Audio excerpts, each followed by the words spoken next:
En Afrique, lorsqu'il y a un cas de décès, on essaie toujours de trouver une raison humaine à ces cas de décès. Ça va être les parents du village, ça va être les sorciers, les féticheurs, les marabouts, les mauvais sorts, voilà, la mauvaise bouche des gens. Ça va être toujours une raison humaine. Et tout récemment, c'est l'empoisonnement. Partout, on parle d'empoisonnement. Tous les cas qui, voilà, à chaque cas de décès, vraiment, les gens ils se posent d'abord la question si il n'a pas été empoisonné, si cette personne n'a pas été empoisonnée, ainsi de suite.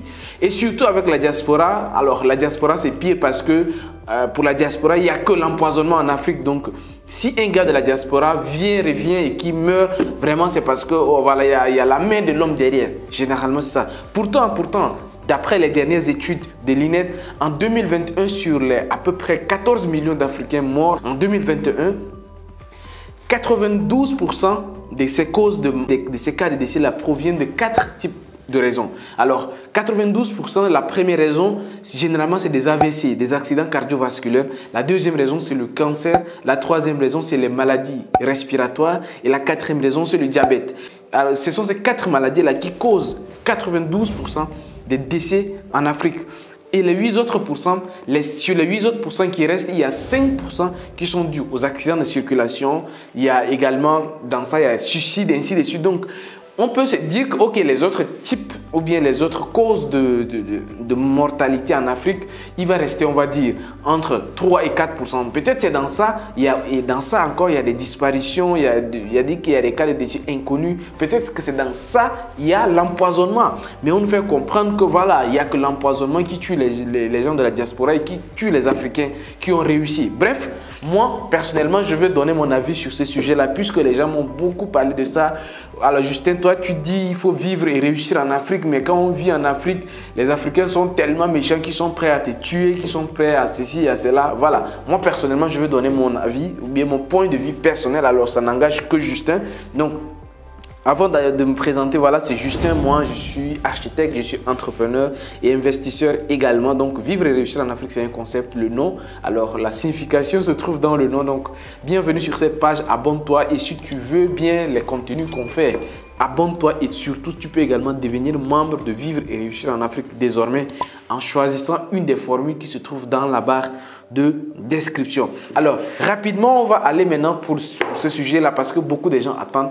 Moi, alors, il y a une chose que j'ai observée ces derniers temps. La plupart des Africains de la diaspora, donc la diaspora africaine, tout le temps, on parle d'empoisonnement. Alors, moi, déjà, j'ai 2 mises au point à faire.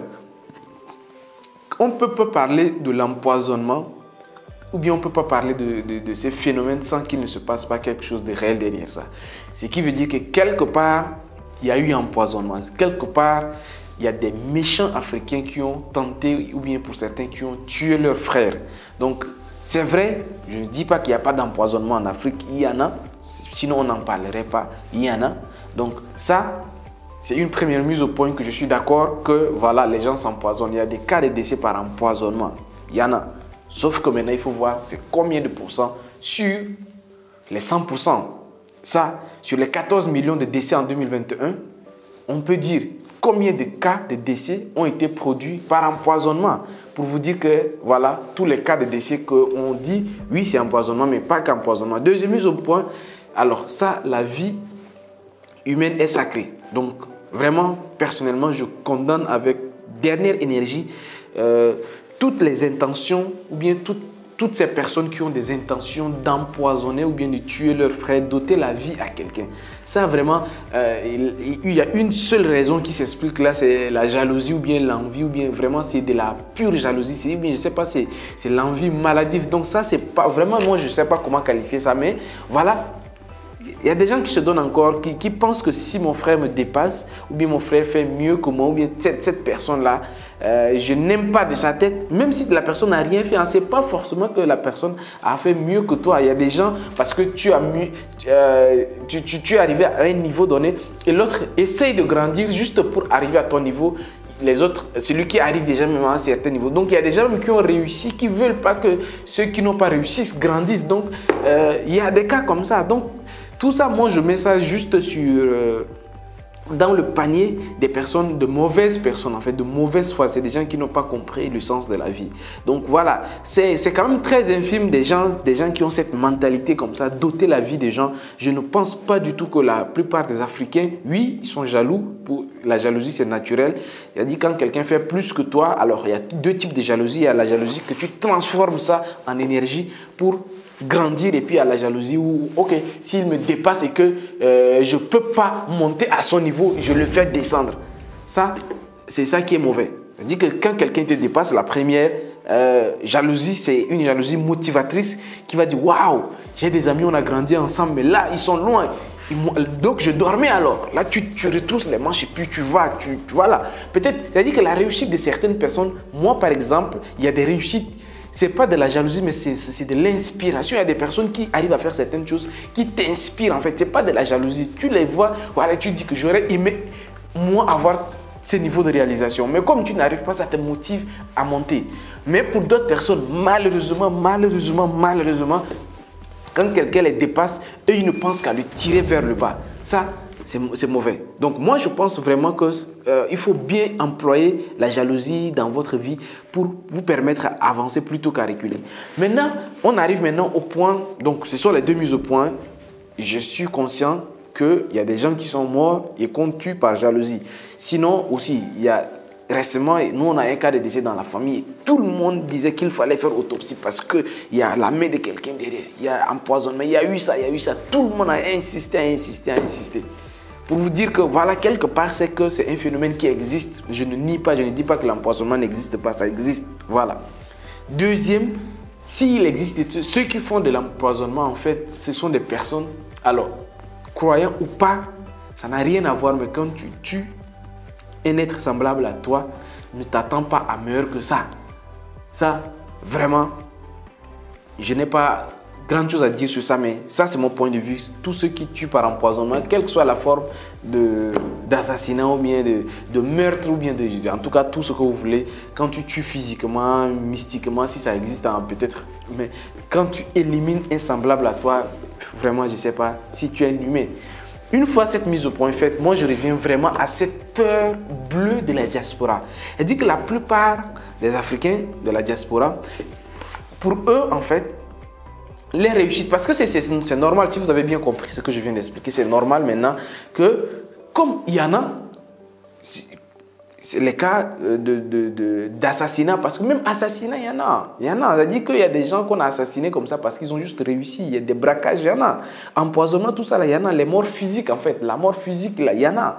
Maintenant, c'est tout à fait normal que la diaspora qui croit avoir réussi se méfie. Donc, c'est tout à fait normal. Mais moi, là où je trouve un peu exagéré, c'est que à chaque fois qu'il y a un cas de décès d'une personne qui a vécu pendant un temps en Europe et qui revient en Afrique, s'il meurt, automatiquement, ce sont ses frères qui vivent en Afrique qui l'ont empoisonné ou bien qui l'ont tué. C'est là où moi je trouve un peu exagéré. Parce que si on va sur la base des statistiques concrètes, beaucoup de cas de décès, c'est d'abord, en fait, l'empoisonnement représente, ça ne représente rien vraiment vis-à-vis des autres causes de décès. Donc, on ne pense pas du tout que voilà, ça peut être une maladie, ça peut être AVC, ça peut être cancer, ça peut être diabète, ça peut être maladie respiratoire, ça peut être changement de climat, ça peut être la nourriture, ça peut être autre chose. On ne pense pas du tout à ça, mais on pense automatiquement à l'empoisonnement. Mais disons-nous la vérité, vous mes frères de la diaspora, aujourd'hui la plupart des Africains que je rencontre ici, nous avons tous vécu à l'extérieur, nous avons tous voyagé. Donc, et nous sommes en Afrique. Et d'ailleurs, j'en veux pour preuve, moi je ne connais pas un Africain de la diaspora qui est plus riche que les Africains qui sont sur place. Voilà, je ne connais pas. Si je peux vous citer des cas, Dangote par exemple, le gars il vit ici, il est comme la plupart des autres qui voyagent de temps en temps, aller en Afrique, mais tout ce qu'il gagne, ils l'ont gagné en Afrique. Et ils ont dit même, Dangote par exemple, il dit que tout ce qu'il a gagné là, s'il doit réinvestir, il va le réinvestir en Afrique. Donc moi je ne trouve pas un gars qui, je ne sais pas quelle réussite, les Africains même de la diaspora qui ont réussi, on les compte, ils sont combien? On peut les compter. Ici par exemple, et d'ailleurs il y a beaucoup, nous sommes de plus en plus nombreux à revenir et à croire qu'on peut réussir en Afrique. Donc, dire que vivre en Europe, c'est réussir et quand on arrive en Afrique, on va nous tuer. Moi, je pense juste que c'est exagéré en fait. C'est exagéré. Il y a il y a des précautions. Et avant de faire cette vidéo, j'ai contacté un médecin. Peut-être je vais mettre le lien de sa page pour vraiment prendre son avis sur l'aspect médical même des gens. Et il m'a expliqué un tas de choses que je vais vous faire un petit résumé. Il dit que la plupart des gens de la diaspora qui vivent, en fait, on ne vit pas dans le même climat, on ne vit pas avec la même chose et nos anticorps ou bien nos gènes, ainsi de suite. Je ne suis pas médecin, mais de ce qu'elle m'a expliqué, l'environnement dans lequel nos frères de la diaspora vivent dedans, c'est totalement différent. Surtout quand tu fais déjà plus de 5 ans là-bas, ton corps a développé un autre système immunitaire. Donc quand tu reviens en Afrique, en fait, tu es fragile. Donc, ça n'a rien à voir avec qu'on t'empoisonne d'abord. Mais tu arrives dans un environnement totalement fragile. Et les gens, quand ils reviennent en Afrique, moi, personnellement, depuis presque 2 ans, je n'ai jamais fait plus d'1 mois en dehors de l'Afrique. Je vais, dès que je reviens, je vais pour des business. Je pars, je reviens, je pars, je reviens. Je ne vais pas rester là-bas 1 an, 2 ans, non. Mais concrètement, quand tu vis dans un corps ou bien dans un environnement qui est un environnement adapté à un corps donné, à un milieu, ou bien un corps adapté à un environnement donné pendant un bon bout de temps, qui s'est adapté à une autre manière de fonctionnement, à une autre méthode de fonctionnement, et qu'on déplace le corps. Même en physique, ça s'explique en fait. On déplace le corps, on met le corps dans un autre environnement. C'est-à-dire que naturellement, le corps, qui que tu sois, tu dois subir ça, en fait. Mais le problème, c'est que beaucoup d'Africains qui veulent revenir en Afrique, en fait, ils ne prennent pas ces dispositions sanitaires. Donc, pour moi, au lieu de parler d'empoisonnement, c'est les dispositions sanitaires d'abord. C'est-à-dire que nos frères. Donc, c'est un conseil. Et je pense même que je vais faire une interview avec ces médecins-là, spécialement à ce sujet-là, pour qu'ils vous donnent quelques conseils quand vous voulez revenir en Afrique. Il y a des dispositions sanitaires à prendre. Ce n'est pas seulement financière. Ce n'est pas seulement qu'il me faut d'argent pour revenir en Afrique. Mais de façon sanitaire, quand vous voulez venir en Afrique, vous venez dans un autre milieu. Et même, d'ailleurs, deuxième point, d'un point de vue nutrition, ce que vous venez vous manger en Afrique, c'est-à-dire que c'est autre chose. Ça n'a rien à voir avec ce que vous avez l'habitude de manger là-bas. En Afrique, c'est autre chose. Donc, c'est tout un tas de dispositions à prendre d'abord, avant de venir.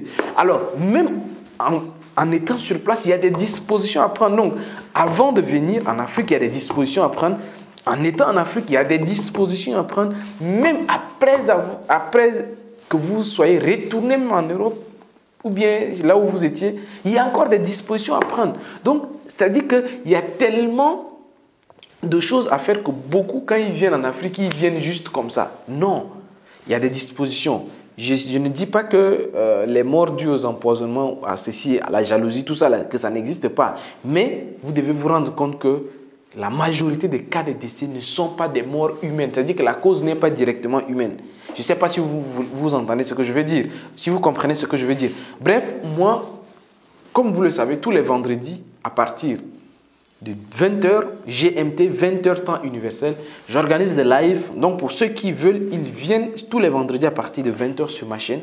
On va discuter, ils peuvent intervenir sur ma chaîne et dire ce qu'ils en pensent.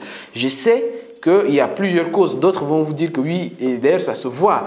Certains, quand ils viennent en Afrique, tellement on a créé la psychose dans leur tête, ils arrivent, ils disent non, moi je ne mange pas avec les parents, moi je ne mange pas avec les oncles, et c'est vrai. Même moi, personnellement, parfois j'arrive dans certains endroits, on me dit, Justin, il ne faut pas manger ici. Et ça, je vous dis, même avec des personnes très proches de moi, on arrive quelque part pour manger, même à des événements par exemple, ils disent que non, ne mange pas ici, on va t'empoisonner. Non, ne mange pas. C'est-à-dire que quelque part, il y en a. Mais là encore, il y a des dispositions à prendre. Je vois des gens qui viennent avec leur eau. C'est-à-dire qu'ils viennent avec de l'eau. En tout cas, il y a tellement de dispositions à prendre d'un point de vue sanitaire d'abord. Donc, avant même, je ne sais pas si la plupart des Africains de la diaspora qui viennent en Afrique, avant de venir, est-ce qu'ils consultent même un médecin pour qu'il leur dise, qu'il leur donne des dispositifs ou bien les dispositions à prendre. Est-ce que sur place, est-ce qu'ils se font consulter pour qu'ils sachent un peu comment ils vont vivre et même après leur retour en Europe ou bien, je ne sais pas, aux États-Unis, au Canada, en Asie, est-ce qu'ils repartent voir un médecin pour des consultations et des suivis, tout ça? Il faut se poser plein de questions. Donc, moi, ce que je sais que la plupart des cas de décès sont dus, les causes, c'est des maladies. pas une cause humaine. À ce que moi je sache. Ça, c'est ma conclusion. Pour moi, je sais que quand on meurt la plupart du temps, c'est par maladie, mais pas par empoisonnement, ou bien par accident, ou bien par agression. En tout cas, une cause humaine. Ça, c'est mon point de vue. Je vous attends à me dire également dans la barre de commentaires ce que vous en pensez. Hein. Donc, c'est un débat ouvert et je ne ferme pas le débat. Peut-être en fonction de vos commentaires que vous allez laisser, on va organiser encore. Je vais faire une autre vidéo pour donner d'autres aspects. Mais là, j'ai juste développé ce premier point de vue qui est la santé. Les Africains de la diaspora doivent prendre soin d'eux, surtout quand ils pensent à revenir en Afrique. C'est très, très important. Je dis au revoir et à très bientôt. Ciao, ciao.